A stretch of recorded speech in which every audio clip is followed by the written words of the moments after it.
Please welcome to the virtual stage our host and moderator this evening. It's Mary C. Parker. Hello, everyone. Thank you so much for tuning in, and thank you for that lovely introduction. My name is Mary C. Parker, and I am an applied theater practitioner and improviser, and tonight your host and moderator. So enough about me. Please help me welcome to your screens a Baltimore-based improv team and recent March Madness of Improv competition winners, Cakewalk.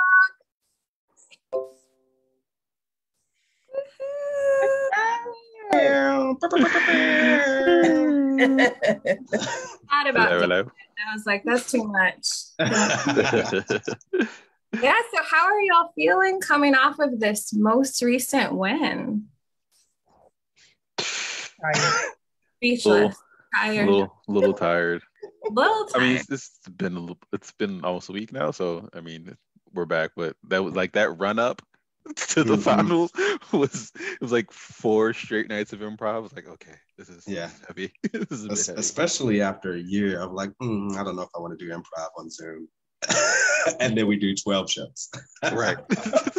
Yeah. So is that that's not the big online improv comeback for y'all, right? Because y'all have performed online pretty regularly. So do you want to say more about that, Brandon, about like, bump online improv, but I'll do this competition? Yeah, I think for me personally, I think this year we kind of ratcheted up our online stuff kind of the end of last year, this year. And it was definitely a big shift moving from the stage to your home office / couch to do improv with people that you enjoy hanging out with, and then still not physically be with them. For a very physical thing. Was an adjustment, but I think that we found something that worked for us, and we still got to share energy, and it showed. Yeah, you're jumping in like deep. You're like, this is a struggle. This is what happened. This is what it's been like March. I'm like, all right, I was gonna lube you up a little bit more than that, but we can go there. We can go there. My bad. You told me to talk. Yeah, it's all good. So, how about the rest of y'all? How are y'all feeling? You go ahead. I was the same. You know, that run was definitely tough. You know, I think due to the nature of our set, it was challenging because you know what we do. We play the same base characters every set. So doing it night after night and trying to make sure that you know, we were doing fresh things, doing innovative things, not trying to avoid doing similar moves to what we did the night before.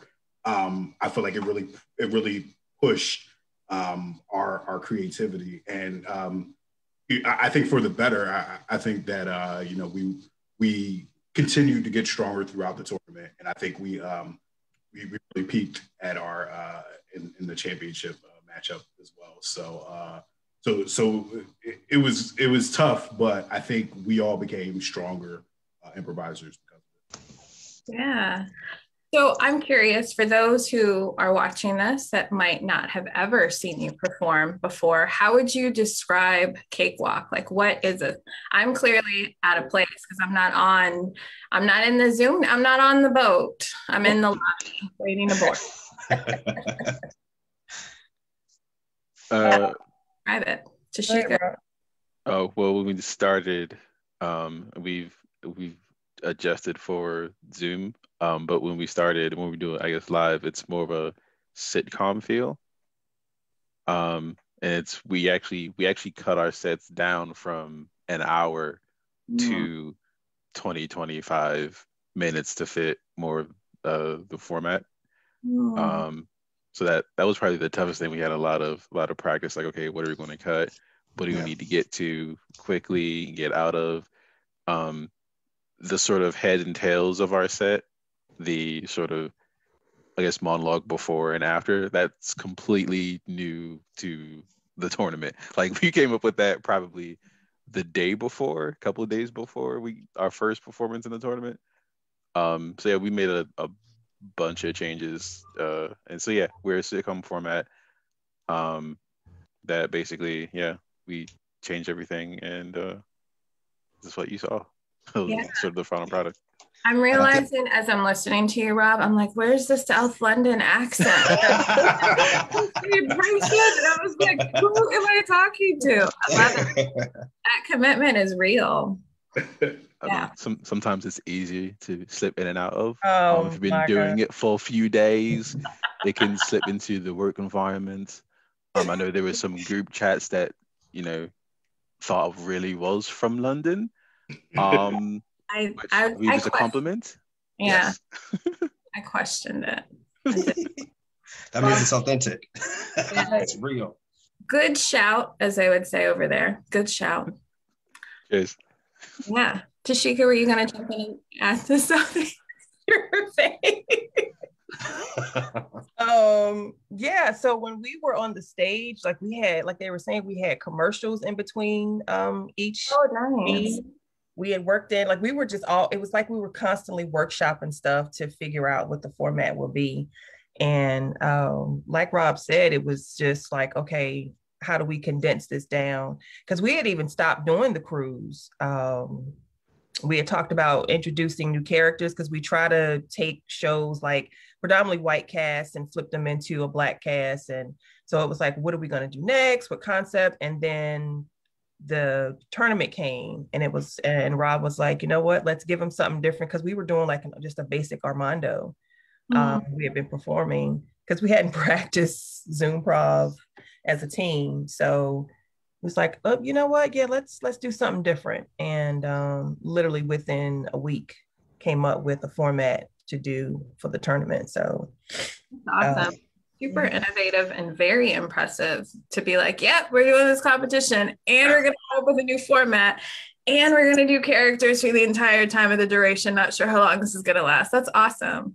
I'm curious, since this is sitcom based, and because you just said, we try and do things that white folks do and flip it, is there any inspiration that y'all have personally to the style of this type of improv? Any sitcoms that come to mind where you're like, yes, I am Kyle, or yes, I am Will, or yes, you are Ashley, who knows? I don't know. Yeah, when we did the Love Boat, I knew I wanted to be the activities girl. I think her name was Julie on Love Boat, because we watched an episode of Love Boat, and I knew I wanted to be Julie, but I didn't know if I was going to play like, a soul sister Jessica, or just a caricature of what I see or have seen on the Love Boat. So sometimes it's a little mix of both sometimes. Yeah. Brandon, you look like you're about to say something. I could feel I was looking for it too. I thought it was over there, but no, it's hard to try and choose one person, because I feel like when we're on the stage, our default to not necessarily choosing one character, but like to be the revolving character of what's needed. And so even thinking about creating Captain Tiberius Walker, it was like, do I want to play this strong, like in charge captain, or do I want to be somebody that can really listen to what's called for, or add some ridiculousness that's going to like throw something into our story? And that's kind of where I landed, to kind of bring back some of that flexibility of the randomness of those characters that I used to create on stage. So it's hard for me to choose the one character, but I feel like whoever that silly one is, that's going to do the ridiculous 17 characters. That's who I would choose. Let's think about Martin. Right. Yeah. So I'm curious. Oh, go ahead, Hank. Were you going to say something? No, I was just going to quickly say, as far as for my character, it was was the last addition to the cruise. There were already characters, and they were already performing for a couple of years before I came on board. So it was one, just trying to figure out a way to have something that was somewhat distinct for my character. But then also, like Brandon said, trying to figure out ways to like kind of fill in the gaps and what needs to be done. So my character tends to be the straight man, voice of reason, voice of the audience a lot. But what I love and when I have fun is that like my character is actually like crazy. And it's fun when like someone triggers one of those like changes. So I've kind of like, I was inspired by Martin, a little bit of Braxton from the Jamie Foxx show. I see it. But even he had that like switch where all of a sudden he would just be like crazy. So like, and then how did we land with you, Rob, in a doctor's office or a clinic? So yeah, I took from a couple of things, like definitely like a lot Liam. Okay, so I kind of did this character named Liam Brixton, and another group called Scrapple that was also in the tournament. I haven't really done them in a while, but I always kind of wanted to work on that accent. And I remember one Scrapple practice, I did it for the entire practice. It was just the one time. I think one member, somebody called me stubborn because I kept doing it, but I'm like, it's practice. So where else am I going to do this other than practice? And then one of my other, shout out to Logan, a troop member, Logan, was like, I was really impressed that you did that for the entire 2 hours of practice. I was like, so I feel like that accent, I feel like informed a character, and I've been wanting to work on characters a lot more. Reno 911 was an influence on my character, especially you can't really see it on Zoom, but on stage we all have like whole outfits, and my outfits it's the white shirt, the stethoscope, but really I forget the name of the guy on Reno 911, but the character that has the really high or short shorts, that one cop, very tiny. So yeah, very tiny. So I'm a size 16, 18 in women's shorts. Figured that out. Very high white socks, white Vans. Like that's the full Skip Oswald uniform. I think my other inspirations are mostly like just 90s, early 2000s comedies. I feel like Girlfriends is definitely like an inspiration. Martin, Living Single. Even some of the more obscure stuff, like maybe like Homeboys and Outer Space, when things get kind of wacky, which is, I'm sure nobody's ever said that before that as an inspiration. But, I pull from a lot of things. Oh, there's some British stuff that I kind of watch. That's where I kind of try to pick up on different things about the British accent. I try to keep it kind of straight. It's not super, I don't think it's super regional, really. It's just sort of like I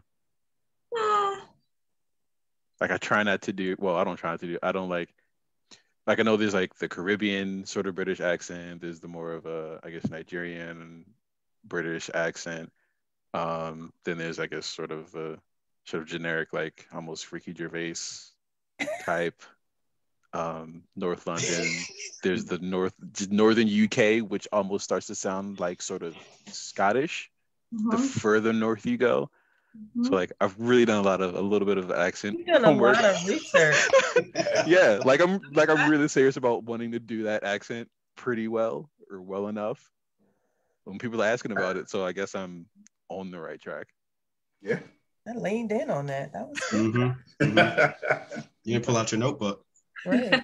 I know. You want to offer anything else on this question about inspiration for you and your character? You mentioned Love Boat and Julie. Yeah, I love doing characters. I do a character workshop, and one of the first things I tell people is, don't just rely, shout to you, Rob, but don't just rely on the accent, because a lot of times when people hear it, then they expect you to add like the stereotypical things that people would do that have that accent, but try to create a background story for it. And so that's one of the things that we did when we first started doing Cakewalk, was create background stories, because those become things that we can use and play in scenes together.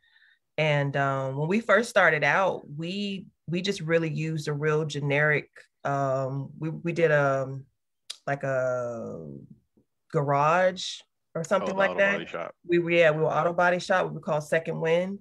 And it used to be 5 of us. Shout out to Dante. He did play Guy on the Ebony Cruise.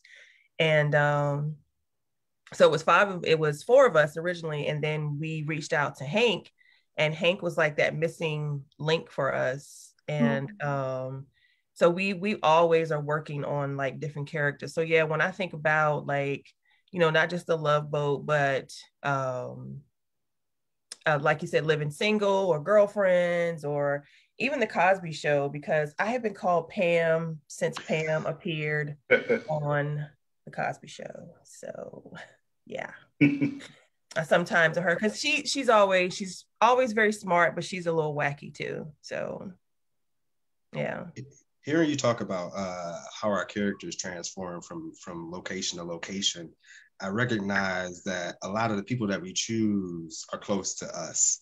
And so a lot of the relationships that we see in these places kind of get played out the way that we would like normally interact.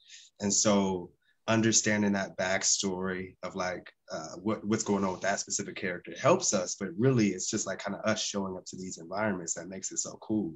And so we have that backstory that we can rely on, and from show to show we learn more about the characters, and we can bring more to whatever episode that we're doing. So it's a lot of fun. I mean, sorry, I just went on a tangent, but I dig what we're doing. But we're doing just You don't have to apologize. We're here for you. Go for it. Just piggybacking off of that, somebody that watched Cakewalk before I was part of Cakewalk, and just seeing the way that even though every show is distinct, every show is like it's improv. We're making it up as we go along. Because it's done so well, and because you can see the connections with the characters, and you can tell that there's deeper things, you actually feel like you're watching a series. Like I've watched multiple of our sets from the tournament, and like without trying, there's like storylines that go from set to set. And that's really a testament to the fact that like we do take a little bit more time to like dig into the characters, and it becomes familiar for not just us, but also the audience. Yeah, absolutely. So Brandon, when you were mentioning that you're playing characters that are true to yourself, so there might be some aspects that come out. I distinctly remember, Hank, you had a couple of wardrobe changes in the final scene. So I'm like, I guess that's true to you. Who knows? I don't know if you want to reveal that as a true factor, that with shoulders and tank tops and. That is closer to me than button up Hawaiian shirt. So walking around the house, there's a lot of really light shoulders in the Rawlinson household. I had a friend who watched one of our earlier shows, and afterwards she was recording it, and I'm watching the recording, and she was laughing so hard. And she asked me, she said, and y'all didn't write that down. Like, this is not a script. I said, you were backstage with us and we were trying to get the suggestion. Oh, right. Yeah, it's just like y'all just flowed. Like y'all were reading from us, like y'all had rehearsed it, but she said, how do y'all do that? And I was like, it takes practice. But like you said, it's that back work that we do to put in so that I know Brandon's character, I know Rob's character, I know Hank's character, so I can pull things from that and to use in scenes. And we tell the audience about that so that they're not left out as well as we're going through the scene. So it's the work. Yeah, so it sounds like, at least for me, a big difference and distinction from y'all as an improv team. I say y'all because I'm from the South. If y'all are like, we're in Baltimore, what's happening? It's not you. One of the things that I'm hearing is that the transition to online just almost offered an extension of what you do on stage and not a complete redesign, because it sounds like you were already dressing up in costume. You were character-based as a sitcom, thematically themed improv show and set, and it was longer. So you had the hard time of like, how do we cut this down versus how can we be online for 20 minutes? Yeah. I think it gives us trying to keep it clean here. It gives me the confidence that we can do whatever we want with this format in any kind of venue or platform, because what we're really trying to do is tell a story with these characters that are consistent from show to show. And so what that looks like, whether we change up the venue, whether we change up like how we present that, maybe write a sketch or two, who knows? I think that we have a strong foundation in establishing this kind of situation-based improv. Hank, where you at? So we have this. It is a character-based episodic Armando, okay? Trademark, because that sounds like a very specific trademark in a signature, right? Which is what a lot of improv shows. Copyright pending. Want. Yeah, in my mind now, truthfully, I was like, y'all could market and sell this and do classes on how to make this happen. Are y'all teaching this format, or is this like an in-house secret recipe? Oh, that's coming. We're working on that. Even after our first couple of shows, I was like, I need y'all to get ready to teach this format. People are always reaching out to me, and I'm like, this is not Diana Ross and the Supremes. This is Cakewalk. You will reach out to all of them when you need stuff. So yeah, it's definitely something that is in the works for us to start teaching this format and doing workshops and stuff. Mm-hmm. But that's not to downplay that Tashika is an amazing teacher and offers all sorts of classes, and everybody that's tuned in should sign up for everything that she offers. There's a reason that Tashika is in demand. I believe you saw that play out throughout the tournament. I love that. I love that moment that just happened, because it could have been such a bit and it wasn't. I felt that genuine love. Oh, Tashika. So you got a tear. You got a tear. Yes, because we're talking about characters, and I think especially for Black folks, and this is something I've thought about with improv, with performing, is how do you balance being a caricature and a trope when you're playing a character with the addedness of identity of being Black on stage? And have y'all run into that in any previous shows, or is that a conscious thing? Brandon, you're giving me the biggest smile. Do you have thoughts on it? Because I'm looking at Tashika's face. Looking at your face, thinking about what you're thinking about. Group mind meld. Yeah, I'm just curious, because at least for me, this is a conversation that I'd love to explore with y'all, because of the type of show that you offer, and because it is so character driven and based. It can very easily be potentially a slippery slope of falling into caricatures of real people. Well, I think Hank or Brandon said this earlier. We do play, our characters are very close to ourselves and who we are. And Black people are not a monolith.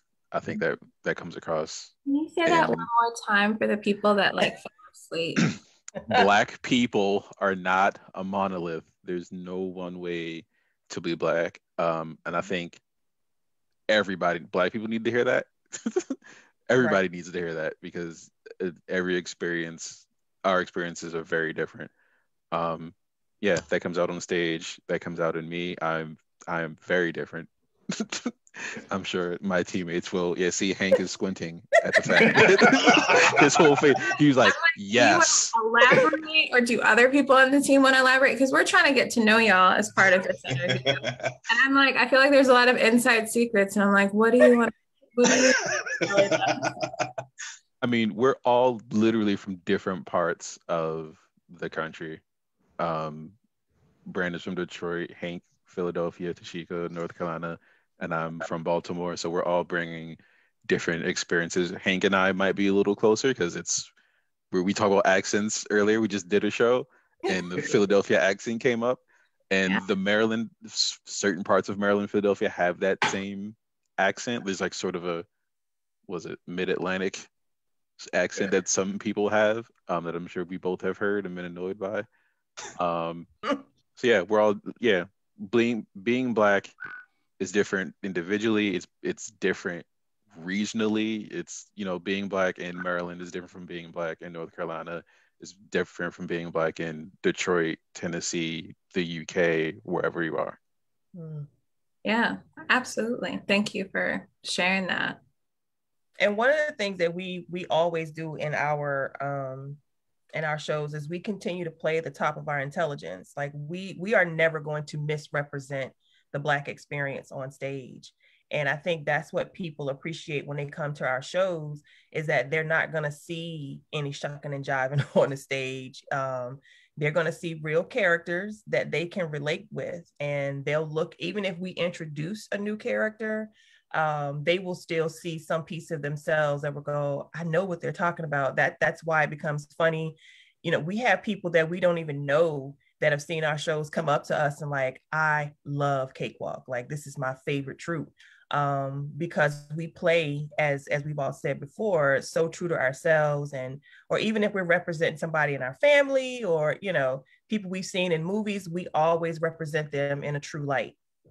Yeah. How does that feel when in the before times and people could come up to you after a show? How does that feel to have that immediate recognition coming off stage of, you're my favorite troupe, I've never seen something like this, or I could completely relate to what was said on stage? I think that, pause, the slow intro. I think that it's very different than the other improv experiences that I've had. So whether it's being with an indie troupe, on a house team, or with the class showcase, it's always been, how did I do in this experience? And for me, even if somebody comes up and says that I love Captain Tiberius Walker, I hear Cakewalk is the shit. And so it's a very different experience to play with not that those people didn't have my back. There's something about how I relate to being this character on this stage with this group that's different than any other improv that I've done. And so when I hear that, it's like we're doing something that I've never done before, and it feels very different to me, and I love it. Right. Mm-hmm. Yeah. Just to echo that, I think we've all been the only Black person on a troupe or on stage, and I think that going back to the previous question, when you sometimes get into those tropes, it becomes because you're trying to be extra Black, or you're trying to be something. Whereas, like Cakewalk just is Black. Like it's Black comedy. It's unapologetically Black, and we're not trying to be anything out of anything. Like Tashika said, like one of the things that we always do is, even though we have our characters, we almost always introduce other characters just to liven things up. But even those people, even if they don't have the depth, they're coming from a place of, at least for me, they're coming from a place of like real people that I know. So like, if I'm being somebody, it's it's an uncle, it's an aunt, it's somebody that I've had that relationship with. So I'm able to draw upon them, and because I do respect those people, I'm treating the character with the respect, and I think it shows. Exactly. That's it. Shows there, and just on the fan, like it is amazing when somebody appreciates your work, because at the end of the day, like, this is art, so it's a vulnerable to be up there. Like for the championship, bunch of people and people that have never seen me perform before. And just lean back. And it was like not scary, but it was like shit, man. Like I got to make sure I do a good job because this might be the last time when these people ever watch improv. Period. Let alone watch me. So but I was comfortable because I knew who I was performing with. I knew that we had something great, and just getting that feedback was great. It made it worth it. Right. Let me piggyback off that caricature idea, because I think that respect thing that you talked about is a really big thing. And when you don't have to worry about whether the person on the other side of you is going to understand this move that you're trying to make or understand the reference that you're trying to make, it hits different. You deliver it differently, it lands differently, and you don't have to second guess every move after that. So it makes a big difference when you can play something familiar that could be a caricature, but really ground it, because everybody knows what's going on. It just makes a big difference. So yeah, at least I apologize again. Don't. We're here for you. Let me just one thing. I've been lucky enough to rarely be the only Black person in the troupe, and I have to shout out Brandon, because Brandon and I think we do very little improv apart, and I don't know if that's on purpose, but that's how it happened. So yeah, we started out improv together. Like I believe our 102 class was our first class together. We've basically been mostly in the same troops ever since. Like I've probably done the most improv with Brandon. And I started this 5-6 years ago now. 6 years. Mm-hmm. Yeah. So shout out to Brandon, my road dog. Nice. I was going to ask how the team came together, because there was reference to another person that was on the boat and in the show that's no longer on the boat. You didn't throw them overboard, but they just departed. Mm-mm. And then we just made a stop. He didn't depart. We just made a stop. We might be back. Right. It was actually 2 people. Oh yeah, it was Devin, who was when. Wait, start at the beginning, because we got to give a shout out to Chica's bestie. We do. Yeah, no, and that's been on my mind. Like, we have to. Sheikah will do it best. Mm-hmm. Yeah, because that's my bestie. Blue sent a message to all of us individually. It was me, Rob, Dante, and Brandon. And she said, come to the theater. And we all showed up. Such a secret message. Such a secret message. We're going to do something. I want to talk about something. What? Right. Okay. We all showed up and was like, oh, you got the message too. And she came in and was like, you all are a troupe. And we were just like, okay, yeah, I want you all to work on something. We're gonna figure it out. And that's what we did. And so for a while, it was just the 4 of us. And then we used to introduce like guest stars when we did Cakewalk. And so Devin was part of the one of our consistent guest stars. And so we asked him to be a part of it. And he did it, but then he was like, I really don't have the bandwidth to keep up with Cakewalk, but I do have someone that I think you all would like. And he said, Hank. And I was like, who? Who's that? And so they was like, Hank. And honestly, I thought Hank was having a different Black experience at the theater. And so, but when I met him, I was like, oh no, he black. Oh no, Hank is like, fuck with me. And I'm like, yeah. So Hank was that piece that we needed. Once he got in, he really just jumped in. And I don't even think it took us that long to come up with his character. He was like, I'm HR. And it was like, just figure out a name. And so, yeah, and then it was 5 of us. And Dante is off to do wonderful things. We still got his back. We know he still has ours. But it has been like, we don't even have any like troop beef. And we get together for practice, and it's always a good time. Like, it is never like, this is such a drag, or I don't feel like doing this. It is always just, we figure it out and then we get on stage and smash. Now, are all of my scenes super funny? They're not.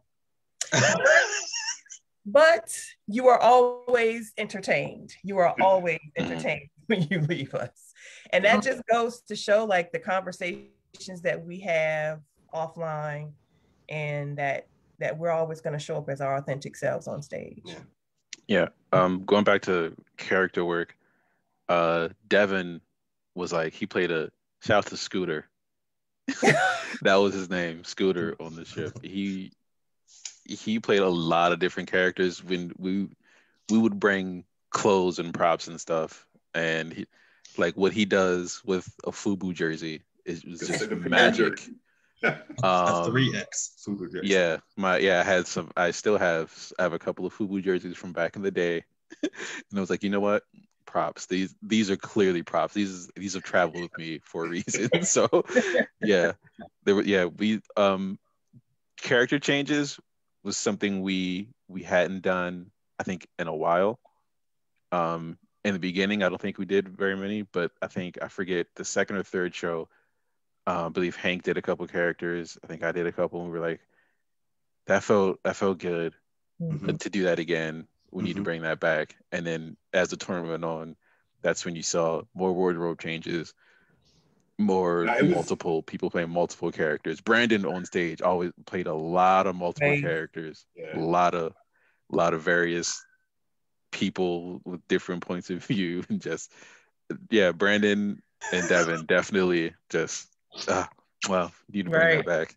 Yeah, I think in the tournament it was Tashika that started the character because she was using just props. That was props, exactly. Characters. So she had her dummy head on it. Yeah, and we would all just start. Once that inspiration came, and it was like, exactly. Okay, let's get these other characters going and make them out of whatever was sitting on the desk. Like people saw in the show is around me right now. It's just random. So the infamous the mannequin. No, I was gonna say not the itty bitty. It wasn't itty bitty, but the infamous titty pic. Oh God, where's my titty pic at? Yeah, that will forever stay on. Just some titties. A little lopsided. But that's real life. Like, no woman and some men have symmetrical breasts. Yeah. So that was real life art. Life facts, improv advice, all in this.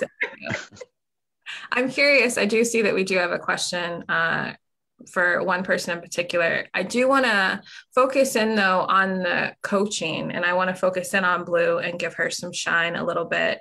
And I'm curious what that experience is like to be coached by Blue, because I know Blue offline. I feel like Blue has risen to fame in this online improv world, and rightly so, and is getting props in a phenomenal way. So I feel, and probably a lot of people feel, very envious that you get to be coached by her. So what is that experience like? Amazing. No, we'll back up to shout out to Casually Dope. I think that coming to Baltimore and doing improv in Baltimore, after my first class and realizing how much improv costs, I only stuck around because of Casually Dope and the things that they did on that stage as Black people. I didn't see that in my classes, and the only reason I stayed was because of them. So shout out to them and everything that they do.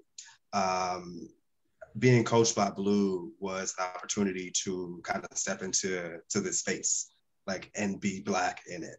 And so not only does she bring all of her artistry from music to theater to art and all that experience and relationships, but a professionalism and a familiarity that I hadn't really experienced. Sorry. Oops. I did that on purpose.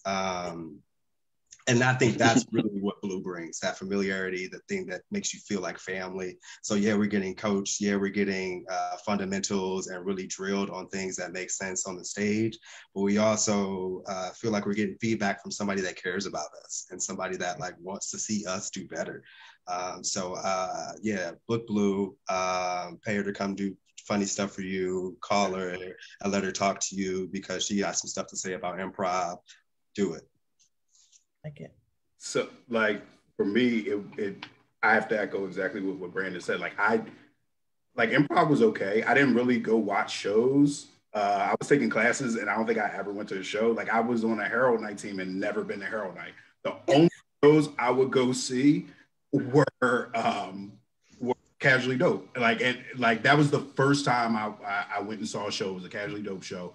And I was like, oh shit, you could do this on stage? Like, it doesn't have to be like exactly what they taught me in class. Like I can do this and I can be like myself on stage. Like it's amazing. So like to have Blue as the person that, you know, first of all, put the group together, but then also the person that we can talk to and, you know, just throw things off of it's amazing. Like to me, like I'm a huge like Rockefeller fan, right? So like I'm going somewhere with it. Don't worry. Lean back. So like I looked at Casually Dope like shit. That's like it was like Rockefeller in his prime. Like oh my god. So it was like almost like yeah. It was like Blue like had like Rock Nation and like underneath it. So it's like we didn't get a Rockefeller chain, but you know we got to work with Hove. So I like it. I'm kind of gonna throw it up. Yeah, Hove did that so we wouldn't have to go through that. I tell her that all the time. Yeah, She I mean, crawled yeah, so we can walk. we can't not recognize Casually Dope. AJ, Justin, Ty, Rashid, Blue, Harold. You can't. And Jason. Yeah, Chris. Yeah, we can't. Because seeing them, because you almost see close to one sort of side of improv, Mhm. and then Casually Dope, just Kool-Aid man through the wall. We in here, and Right. it completely changed the way I looked at it. Because yeah, like I was sort of improv wasn't sort of on the forefront of anything. Like you don't really grow up knowing stand-ups, maybe sketch people, but you don't grow up knowing improv because it's really not visible of a format outside of just going to go see it. Right. So yeah, shout out to them. Blue was a very nurturing coach. Having her, she like if you try a new move, she sees it and can help you develop it. She was instrumental in developing the format.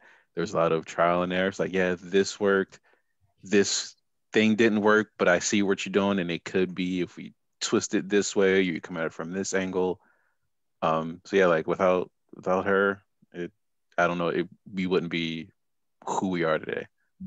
And we had like Jason came in to teach the story arc, and Ty has coached us. So a half of Casually Dope, Rashid has played in, and Harold has played in with us.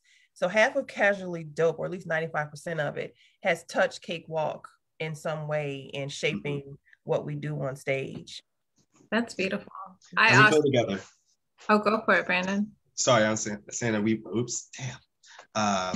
together pretty often. It's a real unified community out here. I mean, not just the Black people. Of course, we love our skin folk, but also the community in general. We have fun. Mm-hmm. And Baltimore showed up for us in the finals for sure. I feel like I have my own Casually Dope story. I'm sure a lot of other folks have their own. Like I remember when I first saw Casually Dope story.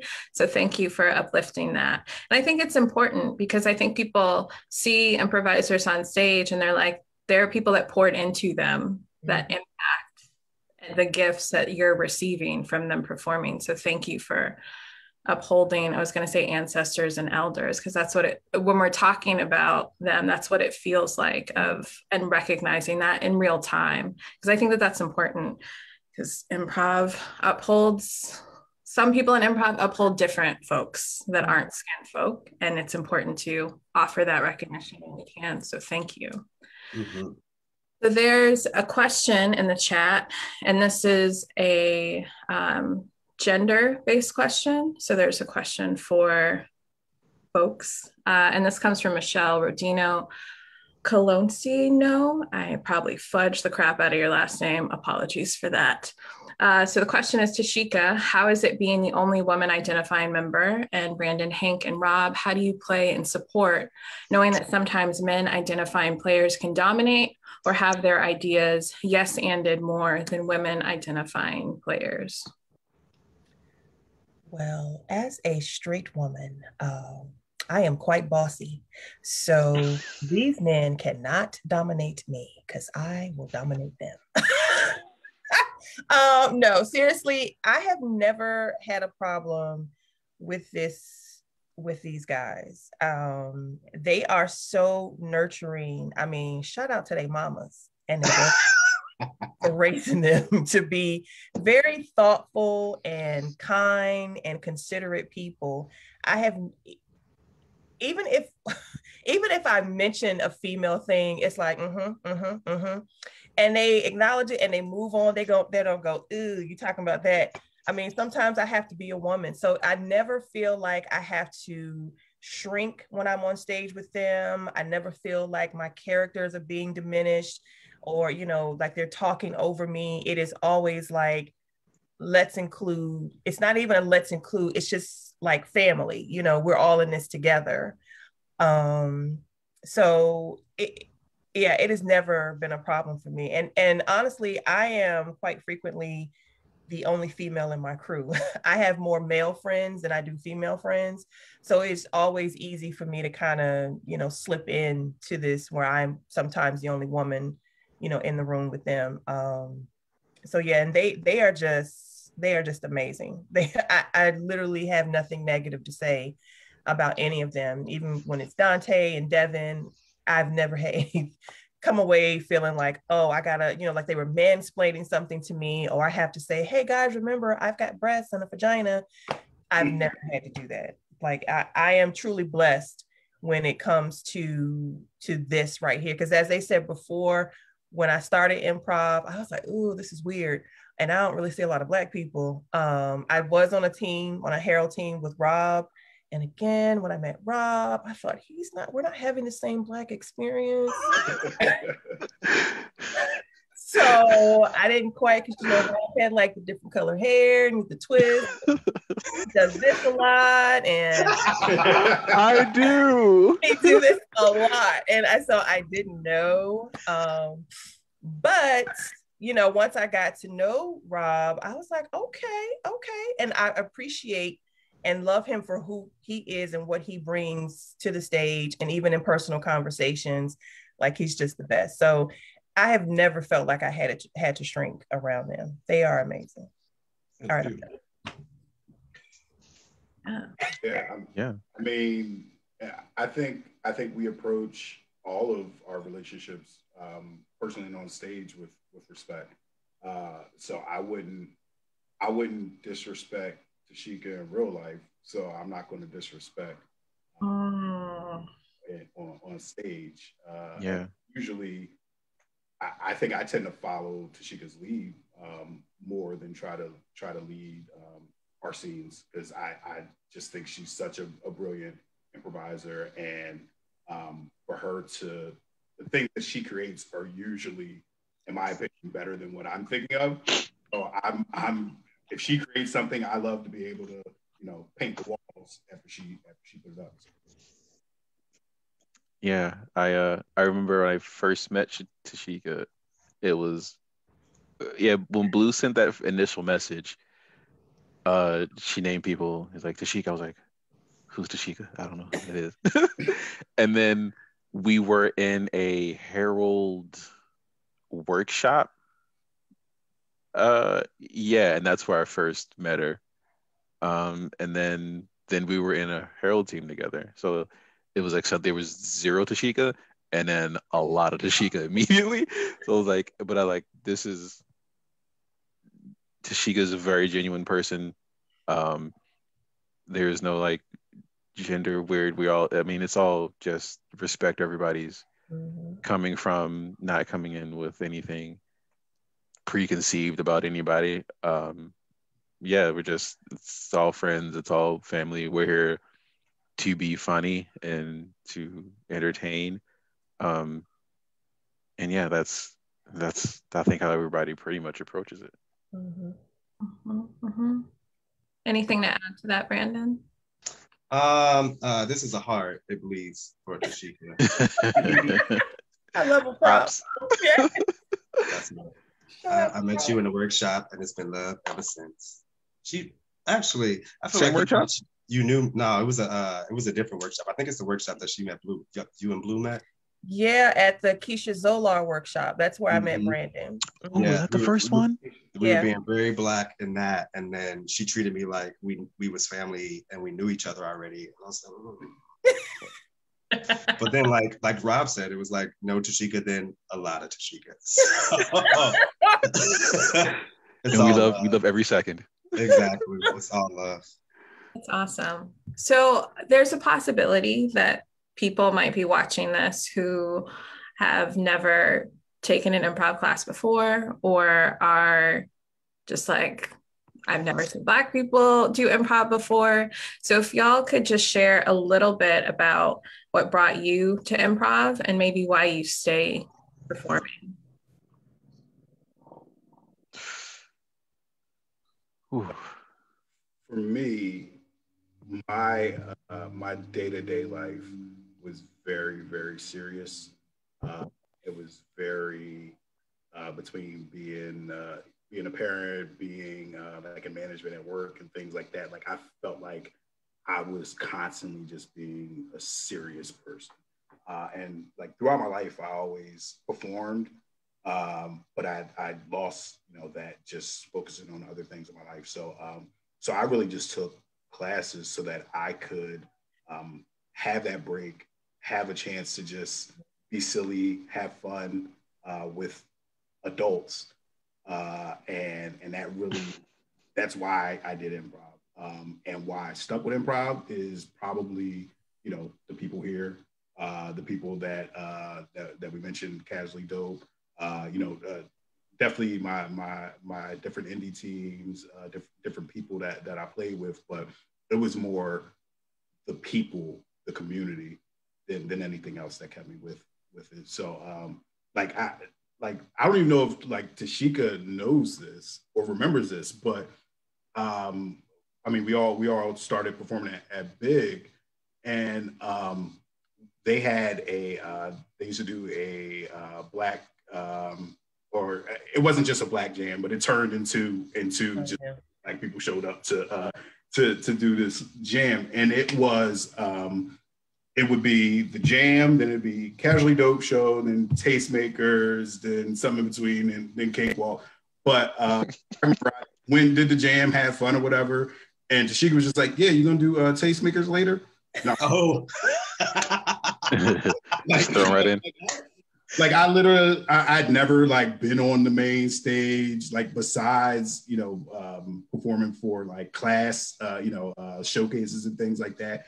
And it was like, oh yeah, you want to perform at 8 o'clock on a Saturday with all these people that you like look up to? I was like, oh yeah, sure, I'll do it. I don't think I did anything besides like a group scene that first night, but just like her like offering that and like being like, yeah, fuck it, just jump on the stage with us. Like that like probably changed my improv life.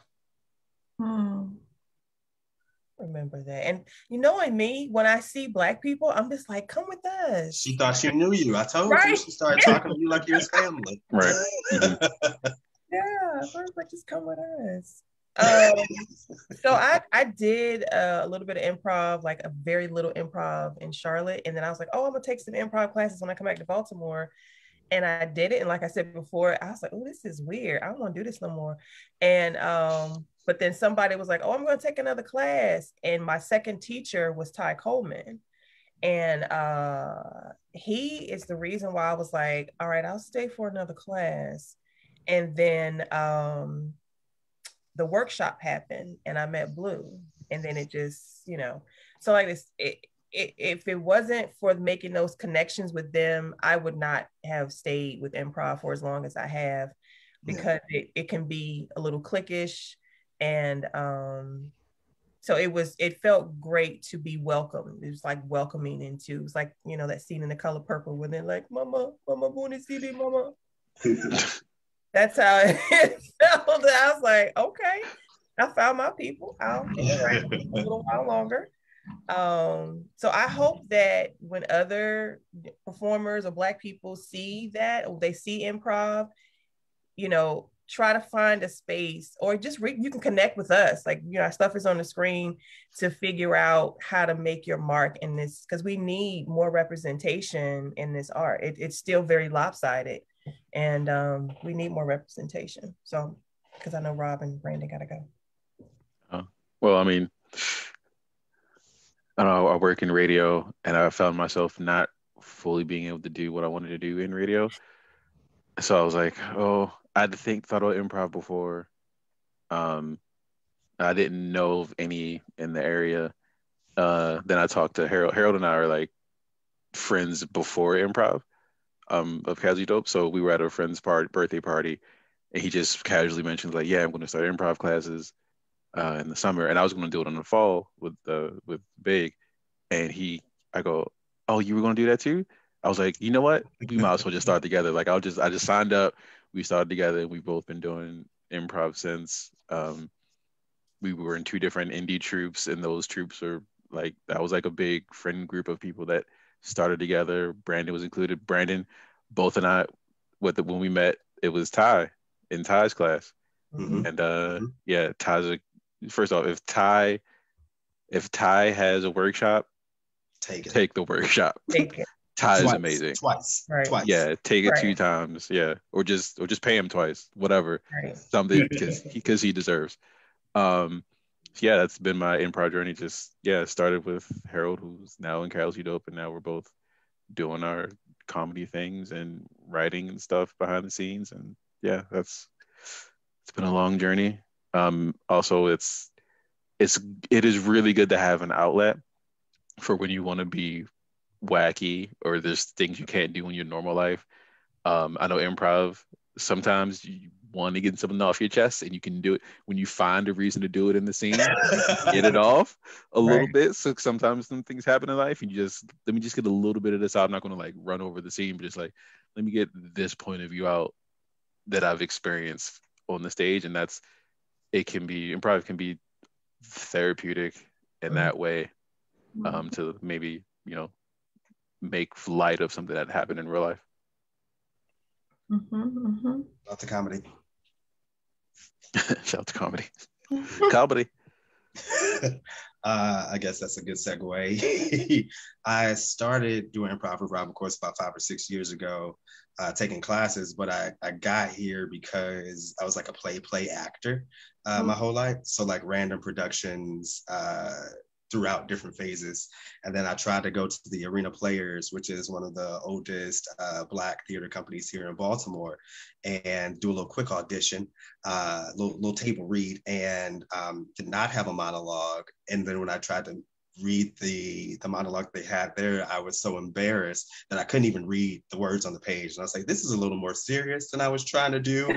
And found the Baltimore Improv Group, which was exactly what I was looking for. Those improv games, that fun warm-up stuff to get to learning the lines. And then still the creation of characters, which I really love. And so sticking with it, my first improv teacher, Catherine Carlson, pulled me aside. I was like, hey, you're good at this. And I was like, affirmation, thank you. But it was really like everybody else said, Ty, who created this space that even Catherine didn't create in that one-on-one class. Ty created a space.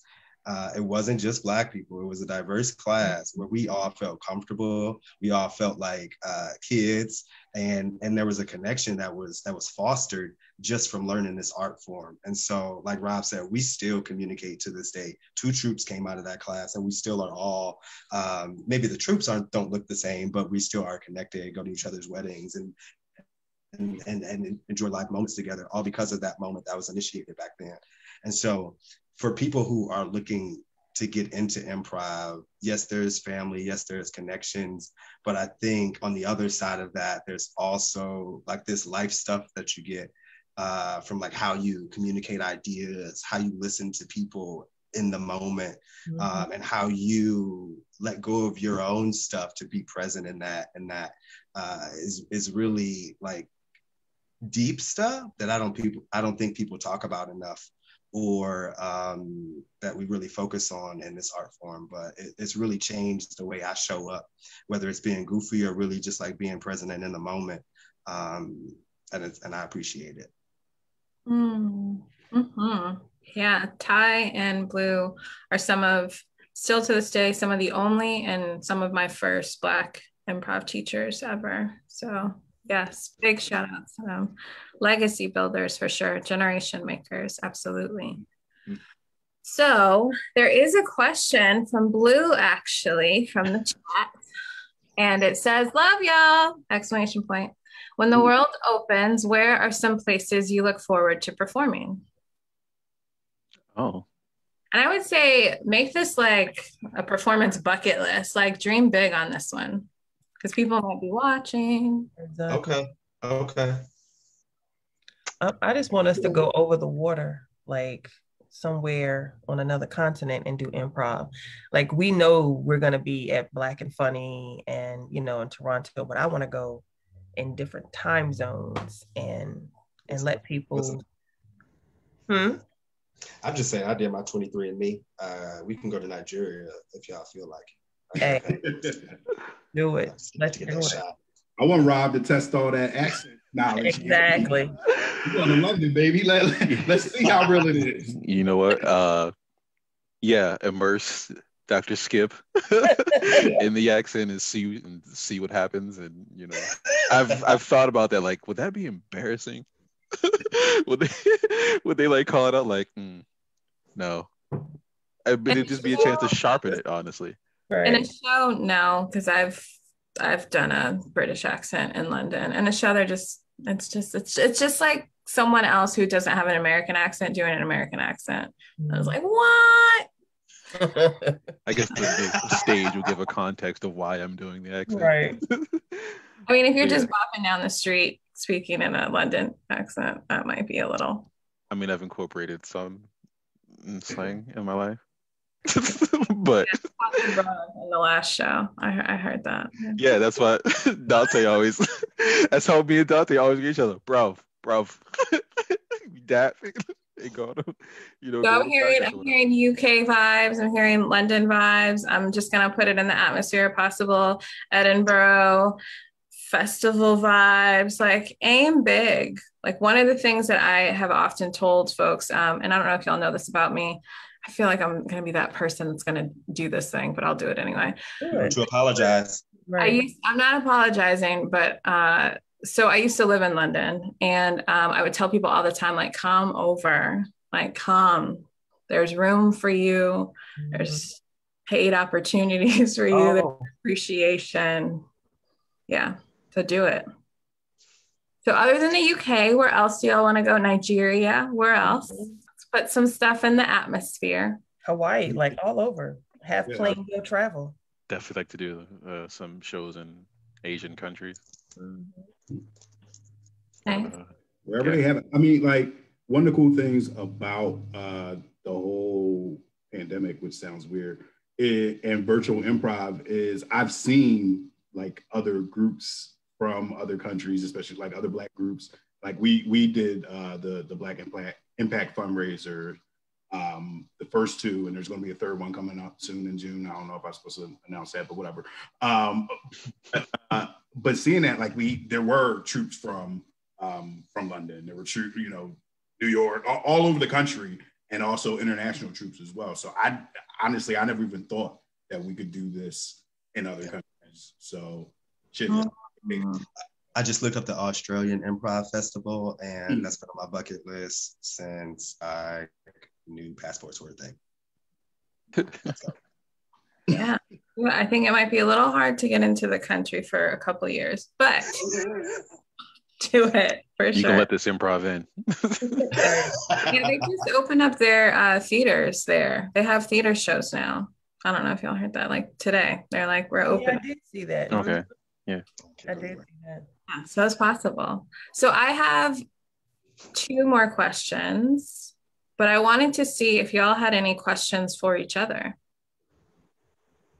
Mm. Do you have any questions for me? Do we want to do it offline? Okay. No, I mean. Okay. Y'all trying to do honesty box? What?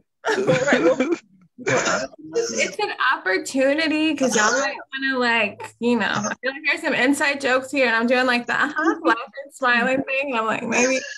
Well, I will share the funniest character that you guys have done that I see. Wow. And I will have to say 2 because one took me off guard. The funniest character I've ever seen Brandon do was when we did, I think maybe the 3rd Cakewalk show, and he came out as a white girl at a Starbucks parking lot. How did I know? Yes. How did I know? And it was him and Rashid, and they were white girls trying to sell this car that they really had stolen. And Brandon as a white lady is hilarious. It's so good. I work in nonprofit. It's my career, so. And my most recent favorite character was during the tournament. I had call scene. I was getting ready to make another move, and I did not make it quick enough because Hank came on the scene with his ivory shoulders. And what took me so long to come on the screen was I was trying to get myself together. I was like, what? So I put down my props and I said, yes, Chad.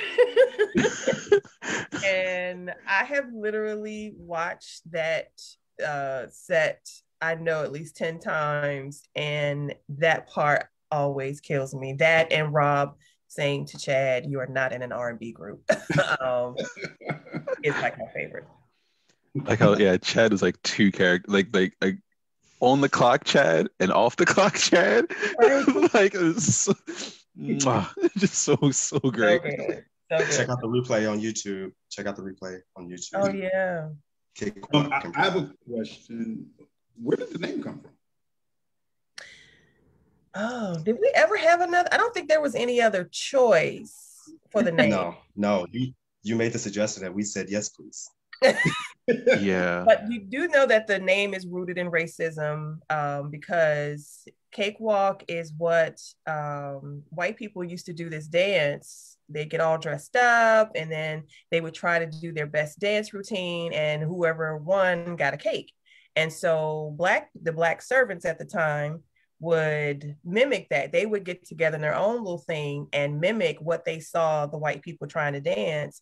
And they just adapted the name Cakewalk. And so we decided to take that and apply that to our troupe. So that's where the name came from. Yeah. I did cakewalks in elementary school. Okay, nobody else. That's just a Southern thing. Okay. I did read that while we were when it first came up, and I didn't realize it was so close, right? Like it's still so present. It felt appropriate because of how we came together. We all felt like something was missing in the improv that we were doing, and this just felt so right so immediately that it was so appropriate.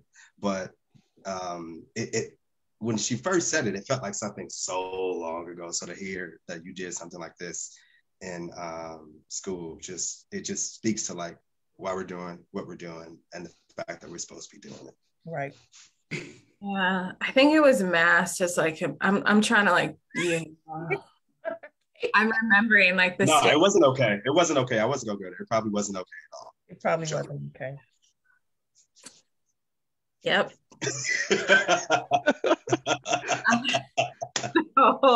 So there were a couple of other questions that have come in. I'm going to ask some of these as our final question. Lots of questions. From Blue, can we talk about Rob's armadillo character when he stopped an audience member from making a bunch of noise? Yeah. So what's missing from Zoom is the live audience element. Sometimes it's just the laughter back and forth and that transference of energy. But then sometimes there's some extra energy where people are like talking, people are like eating. So in this one scene, I think I had Pet armadillos. Mm-hmm. So then we just became armadillos, and I remember, I think Guy, Dante's character, was like afraid of them. Yeah. So I came on the stage, and there was this dude had just been, and his friend were just been like kind of like chatty the whole time and like loudly eating mobile gas station snacks or whatever's on the corner of Charles Street and Landville or whatever. Um, and I remember, of course, like animals, just being true to character for an animal that I guess scavenges. I armadilled myself up to his food with my face, got in his bag, pulled out whatever bag of nuts or sunflower seeds, I believe, and continued to armadillo my way across the stage and just kept his snacks. Very questionable choices. What happened after? Was there a reaction from them? Did they just watch you do this? They didn't have a choice but to watch me. Right. Who's going to check me? Like, come on. Like, your snacks are mine now. Like, been talking the whole set. We've tried to quiet you down. So now you're a part of the set. That's They were much more engaged. right. They got called out though. I feel like Tashika, you literally called them out and said stop talking, but they kept going until their snacks got snatched. And So then I'm learning to, one, I can bring snacks, but they need to be quiet snacks. And two, if I'm not quiet about it, they might get debowed. So that's what I'm taking. I think it's the sharing. It was a sharing of the snack. It was like, do you want the nuts or do you want the Skittles? And then they had to talk about the flavors. That was they the were part that was like no, like with no hush in their voice at all, just like full, like they were outside with some like, Right. okay, well, and that's the one thing about, I guess, like heckling when I watch like live, like local live stand up or improv. Like if you make yourself known or you try to make it all about you, I will meet you there. And we could do a scene. I will drag you in to this improv set and we'll see, because I'm not going to blink. So I'll do whatever on stage. Do it, Sometimes that's the way to do it. Cool. So there's some other questions. One from Candace Harris asked, does Cakewalk host jams? What if people want to play with the champions? Because you mentioned guest appearances earlier, and that seemed like a past thing. So is there an opportunity to play with y'all online and or in a jam? Probably we have to think about the jam thing, but the secretary is taking notes. I like it. We most certainly will look at incorporating guest stars again to kind of expand it, because we are thinking about moving away from the boat and doing a new type of show with a new theme. So yeah, that would be exciting to add that element back. And shout out to Jason Herbert, who showed up as a guest star along with Devin so many times, like did not have a problem putting, scarf around his neck. Just shout out to the people who were guest stars: Michelle, Renee, Gerard, Harold, showed up Ty. and just wore whatever we gave them to be guest stars on our show. We are very thankful for that. So yeah, absolutely. We would love to start incorporating guest stars in our show. You know the one person who hasn't guest starred in our show? Blue. Blue. So calling Blue out right now. But Blue was on production though. Blue was on the side screaming at production. She Play the song. Hit the lights. Hit the lights. Fade out. We're going to commercial. Let me do it. Let me do it. So a final question, unless y'all have any other questions or things to say before I reach our final question. Cool. Sorry, not to expand it and make it longer, but yeah, we have some things that never made it to like the stage or made it to like Zoom. And when we were talking about like the funniest characters, I gotta give Rob a shout out, because it was one day in practice, and I wish we would have recorded this, but Skip is also a model. And and he had this whole thing going where he was like every time he walked in a room, he would just, like we would just start doing like and he would just like stroll along in those tiny shorts. Eventually he died. Like he had a heart attack and he fell down, and like we like had to revive him, and like his heart turned it. It was so great, and that was one of my first practices. I was like, oh, this is so fun.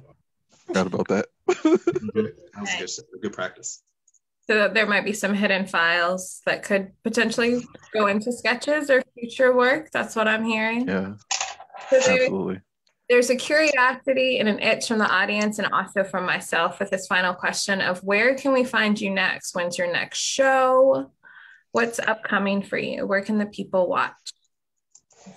We are every first Friday at the Block Party on Highwire. That's a show that Blue curated.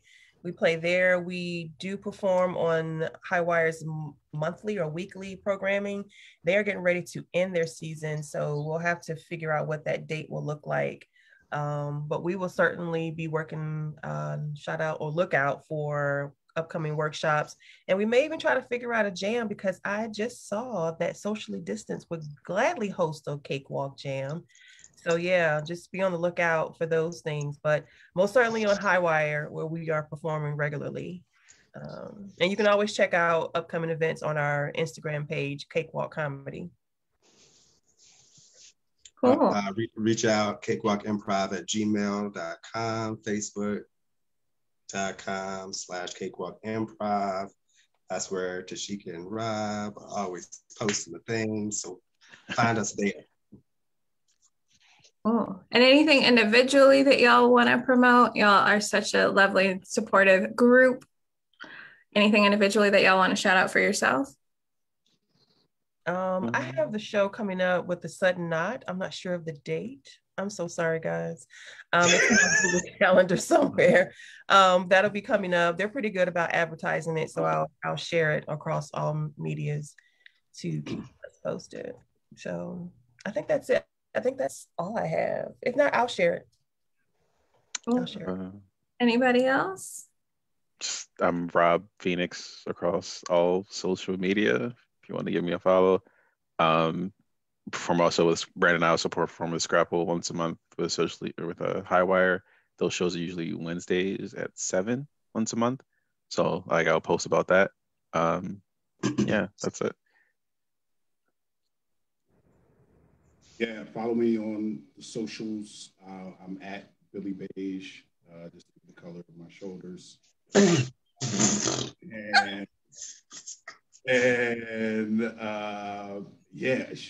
really don't have any shows coming up besides cakewalk shows right now. I'm in a couple different groups that are on hiatus.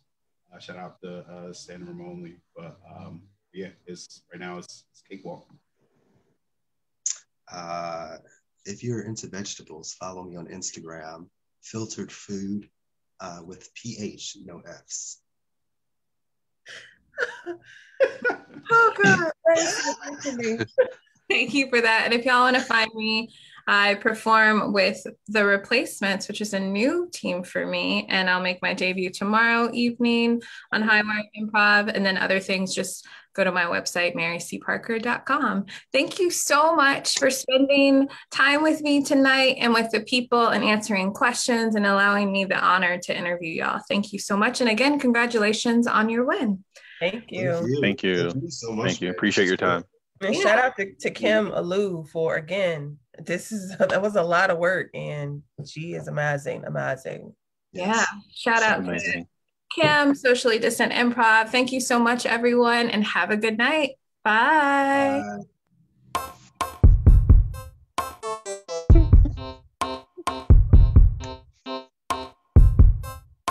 You